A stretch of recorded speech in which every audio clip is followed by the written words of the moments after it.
The categories we have coming up for you in our own Radio Caley Oscar Awards, we have Best Trailer, we have Overlooked Actor, Overlooked Actress, Best Hero, Best Villain, and Worst Movie of the Year. And Overlooked Film. And we have Overlooked Film as well. Which we'll leave to last, I think. Yeah, we'll definitely leave that to last. We're going to kick things off in the Radio Caley Oscar Awards with our nominations for Best Trailer, which are Looper, Prometheus, Dark Knight Rises, Skyfall, and Les Mis. Any objections to any of those, any? Absolutely not. I think those are the right choices. Your pick would have been? The Dark Knight Rises. The Dark Knight Rises, and myself and Robert both decided that our choice would be Looper. So congratulations to Looper. This is the only award. It's the only award that they will ever win. It definitely is the only It needs to be brought up. The reason, a very, very good trailer. Fantastic trailer. Looper would also win the award for most disappointing film because the trailer shows so much promise. No one's going to lie, when we all saw that trailer, we wanted to see it. The trailer looked absolutely superb, and the film never really delivered. I thought it was going to be the next Inception. But that's what I thought. What we should do is, again, we'll just get them a wee egg cup trophy like the ones we got at Radio Caley, and we'll just send it to them.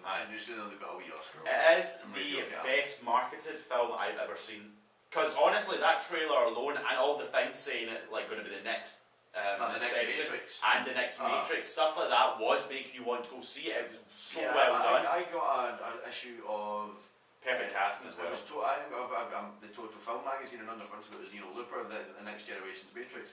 Either way, right? Yeah. So Looper, we have no objections to that. It's the only one that's ever going to win, mind you. But apart from that, excellent. Now, we're moving on to the next category. The next category is Overlooked Actor. Overlooked Actor. The nominations for this, we have Michael Fassbender as David in Prometheus. We have Javier Bardem as Silva in Skyfall. And who else we got? We have Michael Caine in The Dark Knight Rises. We have Leonardo DiCaprio from Django. We have Russell Crowe from Les Mis as well. Yes, we have Russell Crowe from Les Mis as well. Now, Robert, your pick for this? My pick would be Michael Fassbender. Michael Fassbender. The reason is, he's one of these actors that has slowly built up his career, and to be honest, everything he's done for the last couple of years, including X-Men First Class. He was in Inglourious Basterds. And Inglourious Basterds, I was about to mention that, and his fantastic role as David in Prometheus. Have you seen Shane? Really shows him. I have. He's super. It's a brilliant film. Carey Mulligan's excellent. Yeah, he's also fantastic at accents. I think is one thing because he's Irish. Except for there's a second in First Class, which he does lose it where he goes from he's as a kind of a German American accent, then he goes and this time is ours. Rise up with me, fellow brother mutants. Yes. It's like, yes, okay, we know you're German Irish, you don't have to let us know. Eddie, what would you pick? That's a very interesting one. I said this to you guys before the show, and I'm going to go for Bardem simply because of his truly outstanding performance in Skyfall. However, I'm not sort of putting down, obviously, Russell Crowe was brilliant in Les Mis. Yes, he was, yes. And who else was there, Robert, remind me? Michael Fassbender. Michael Caine always delivers. DiCaprio, again, he was an amazing villain as Calvin Candle something or Candy. Candy in Django. But anyway, he was outstanding. Okay, so we'll get Fassbender, we have Bardem, and what I'm going to do is I'm going to agree with Robert again, and I think that, this one goes to Michael Fassbender for David and Prometheus. And as far as I'm aware, and as rumours go, we will get to see him in the role again. Fun enough, the role is Magneto again as well in X-Men First Class. Yes, exactly. No, Days of Future Past. Yes, but still, it's not even going to have the title First Class. X-Men First Class, Days of Future Past. I think it literally is that, yeah. No, it's X-Men Days of Future Past. Anyway. But yeah, so congratulations to Michael Fassbender. Big round of applause. Bardem was probably a close second. Bardem was definitely a close second, but we'll get to that and we'll get to Bardem later, I'm sure. Anyway, next up we're going to be doing Overlooked Actress. Overlooked Actress. Now we have Judi Dench as M. We have Charlize Theron in Prometheus. We have Emma Stone in The Amazing Spider-Man. Yes, we do. We have Emily Blunt from Looper, actually. We have Emily Blunt from Looper. And that's all? No, we have Samantha Barks. We have Samantha Les Mis. We have Samantha Barks from Les Mis as, what was her name again in Les Mis? Her character? Ebony, was it? Eponine. Yeah, Yes, and she was absolutely brilliant in that. Right, we'll go back to, Eddie, your choice for this one? Simply because I fancy the pants off her, Emma Stone, but also because I think she's generally she is a very very good overlooked actress. But did actress. she not get an Oscar nom for The Help last year? I think she did. She did, yes. I think Did she that I don't think she won, no. I think Judi Dench would always be a good choice, but I think that's too obvious a choice for me. It's too obvious, and that's what I kind of think. I think for overlooked, it's a bit too blatant. Robert, who do you think? I'm not going to be able to say her name, but the... Oh, he wants to say Charlize Theron. Yes, I am. Okay, so Charlize Theron. Sean? Because Emma she done Stone. 2 roles this year, and both of them she was fantastic in. Yes, I put her in the nominations purely for Prometheus. You put her in for Both. Snow White and the Huntsman, didn't you? I don't like that film, but she was good in it. Okay, I'm going to have to side again with Robert. I'm sorry, Eddie. Robert... Nobody's siding with me at the moment. We'll get there. Oh, I know we will. Anyway, so yes, congratulations, Charlize Theron. Our next award is... Hero. Yes, who is the best hero in this year's movies? We have Iron Man. We have the Hulk. We have the Spider-Man. Batman. So we have Batman, we have Spider-Man. We have Spider-Man, we have Iron Man, we've got Batman, the Hulk, and James 007. Bond. 007. Sean, your call for this one? My call for this one, it's tough. It's a toughie. Well, I'm going to go for Batman, but just simply because of the emotional end to the journey in The Dark Knight Rises, and I think Robert agrees with me. Completely, this is when we actually started to agree with Eddie. This is Yeah, the absolute Eddie truth. got an agreement. Who would I you go with? completely Sean? agree with Batman for this one. I would have went for 007.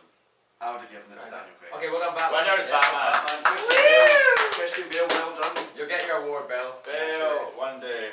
Now we've got best villain, and the nominees in this category are Loki, Raoul Silva from Skyfall, Loki from Avengers Assemble, and Thor. And we have Bane as well. And we have Bane from Batman. That's it. Yes, we're going to get you. A very interesting one is we have the Rainmaker from Yes, Looper. Rainmaker. That's a subtly good choice there. It's a very Yes, interesting yeah, one. that's Because the little boy was fantastic. And who else have we got? We have finally Killer Joe Killer from Joe, Killer Matthew Joe. McConaughey from Killer Joe as Killer Joe. Right, so this one, I'm torn between Silva from Skyfall and Bane from The Dark Knight Rises, who, by the way, I thought Tom Hardy was sensational. He was. Tom Hardy, yes. I'm just going to go for Bane. But here. Okay. I go for Silva. Yeah, that's a good choice. And Gotta be honest. And I think that Javier Bardem has to deserve an award in any of our categories, and definitely as best villain. It's Well done, most Javier fitting. Bardem. Javier.